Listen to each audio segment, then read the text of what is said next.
What's going on, everyone? So we had rumors that talked about here on this channel about this Scream 7, taking place 30 years after the Billy Loomis, Stu Macher, Ghostface attacks. And that would have a connection, that would have some level of tie-in. And that sounded great in and of itself. It was like, okay, well, if this comes out in 2025, there's going to be this time jump, right? There was rumors that there'd be this time jump. Okay, that makes sense, right? That you basically get 2026, 1996, basically be 30 years from the time of the Billy Loomis attacks. Cool. Sounds great. Well, now we got confirmation of the actual release date for Scream 7. Yesterday we got the news that Scream 7 will be coming out on February 27th, 2026. So not to the date of Scream 96, but to the year 96 to 2006. And, I mean, they could still do a time jump, right? Just maybe it's not a year or two. It'd be, say, a couple months, right? 6 months, 7 months, 8 months, whatever. However they want to approach this upcoming Scream film. But regardless, I really do and have been on board with the idea of like a 30th anniversary. I think that would be a great way to, you could have some nice little callbacks, have some nice little homage, but I also think that would be a great way to kind of just have the motive, right? Like, I don't want to keep seeing the same motives being repetitive over and over and over again. I don't want to see the same motives constantly just basically being recycled, right? And I like the idea of just kind of, you have somebody that's crazy and wants to replicate. Like Richie, for example, just wanted to recreate the classics. Like he wanted to bring the movies back, right? Like why not just have somebody that's crazy? I mean, look at Mickey. Mickey was just insanity.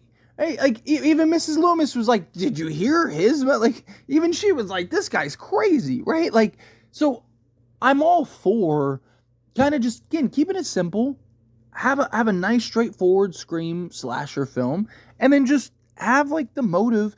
You could have like an individual motive for one of the killers, something, but generally speaking, kind of just be like, "Hey, it's 30 years to the day.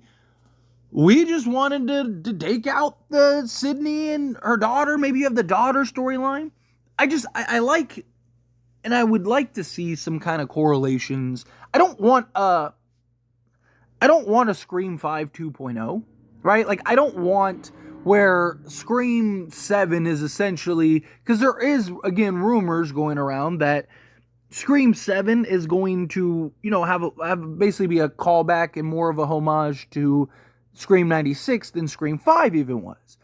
And that was more to like Wes Craven and stuff, but it did have a lot of like shot to shot scenes and stuff. I don't need another Scream 5 or another 96 2.0, right? Like I would just prefer to have it be its own thing, but I would love to see some, contrast between Sydney in 96 and Sydney now, and kind of just have these, maybe fun little connections, these fun little tie-ins. Right? Especially for people like myself and many of you who we grew up with Sidney Prescott. We grew up with Nev Campbell, right? And it would be fun to kind of have little hits of nostalgia. Right? I don't want it to take away and be too much of the focus. I want the focus to be the focus, which is, whatever the story is. But I would like to have some nice little tie-ins and connections, right? Maybe you have some things that tie into 96, or maybe you have some like flashback sequence or something. Look, there's all kinds of like archived footage, all kinds of things that have been kind of locked away. Like I'm sure that there is scenes and stuff that have never been released to the public that you could tie into this film. I just think for like the 30th anniversary, like that would be really cool. Or even like Gale, right? Like you have Gale Weathers. What if the video, right? This would be a great opportunity to do remember the video that Gale puts into the living room of Stu's house, right? How cool would it be if you got like that footage? I'm sure that footage is somewhere, so how cool would it be if you had that kind of tie-in and that nice little callback, and you had this like contrast of, Gale, like look, especially Gale, because I've talked heavily about Gale and I stand by this. Gale has had the greatest character arc in story building out of all the characters in Scream. You look at Gale in 96 compared to now, she is completely a different character. Even more so than Sidney Prescott, right? Like, Now, I don't think that Scream 5 and 6 has done a great job of building Courtney Cox's character of Gale Weathers, but, you know, that doesn't mean that they can't turn around with Kevin Williamson back in the fold. I do have some hope, excitement, and belief in that regard, but it would be cool to have just a simple little callback. Right? Have some tie-ins to 96. Again, I don't want it to be, you know, like shots for shots of 96, but little subtle things. Like I said, like the footage, I think would be a great callback and great kind of tie-in and reminiscent, right? Like, and could just be really fun to have that, right? You could have like old set photos and stuff that have never been released, or footage that has never been released, kind of intertwined into this film. You know, maybe, you know, Gale is thinking of Dewey, right? And they have some nice little callback, and then maybe you film like a new scene with you know, Courtney and David as Gale and Dewey, and obviously not that Dewey's alive. I don't want them retconning that, but I'm talking about like you could still film a new scene that's like a flashback or something, right? For before Dewey died. There's fun, creative ways that you could go about this. Also, I have to make note that, just assuming Gale is even in this film, at least at the time of recording this video, Gale still isn't in this picture. Courtney Cox still hasn't signed on. Now, they have a date. I'm assuming she'll be on. I'm pretty confident that she'll be on at some point. But, you know, just to kind of cover all bases. But, again, like, the 30-year callback and tie-in, gonna have this nostalgia. Even the I Know What You Did Last Summer is supposed to have, like, a tie-in. It's supposed to have, like, some callback to, you know, the original. I think you could do some, like I said, some fun things. Kind of keep audiences engaged in multiple levels. Have some just great story, great characters. Right? Simplicity, I really want to see them keep it simple. Right? Like, you don't need to reinvent the wheel here.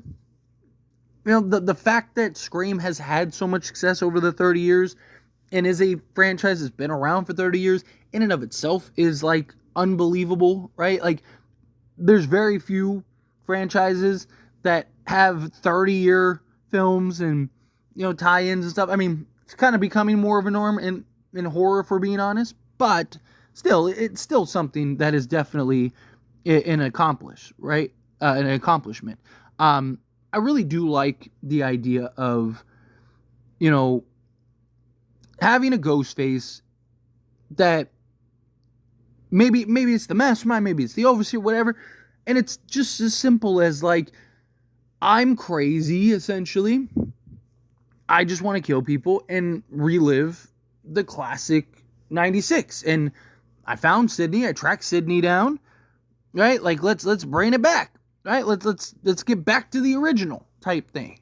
Where it's not like a revenge motive, or it's not this, like, oh, you know, my brother's cousin's nephew's uncle, right? Like, and it does kind of fit what some, like, Jill wanted to she wanted to be Sydney.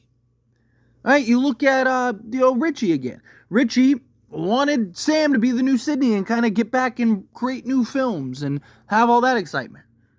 All right? Like, why not have a killer that's just, they're just great. You can't explain crazy. Just keep it simple motive-wise, have some nice little tie-ins, have Ghostface, keep the dark undertones of Ghostface and just the brutality that Ghostface has been established in 5 and 6. I really like that. And just, you know, keep it a slasher film. I mean, Scream inherently is a very simple concept. Somebody in a Ghostface costume running around killing people. Simple. Right? Sprinkle in a little meta, sprinkle in a little motive, right? But for the most part, it is as black and white as that goes. I mean, even the costume, right? Like, it's as straightforward as it gets. And I want to see them keep it straightforward. Get back to storytelling. Get back to character building. Have some nice nostalgic tie-ins, and boom, we're good. But anyway, as always, this is a discussion. Pass question on you. Let me know your thoughts and opinions down in the comments below. What do you think? How do you feel? What are your thoughts? Do you agree? Are you excited? Do you want to see this kind of be a 30th anniversary style Scream film? Do you think, like, yes, kind of keep it simple, keep it... I think it's safe to say that that's why I wanted to make this video and really kind of dive into the 30th anniversary, because yet I don't think that that's coincidence, right? I think it's purposely like, hey, let's release this in 2026 so that way it can be the 30-year anniversary. There were already rumors prior to that from multiple people, and so I think that this is kind of our confirmation at this point of like, no, it really is it's going to be the 30th anniversary. Gail and Sydney are going to have to dive into that. But however you feel, whatever your thoughts are, I'd love to hear it. Let me know down in the comments below. That being said, if you want to like this video, hit that like button. Helps me a lot, so we enjoy these types of videos, and I truly appreciate it. Not subscribe channel, hit that subscribe button, turn on the bell notifications. Appreciate y'all. See you in the next one. Thank you.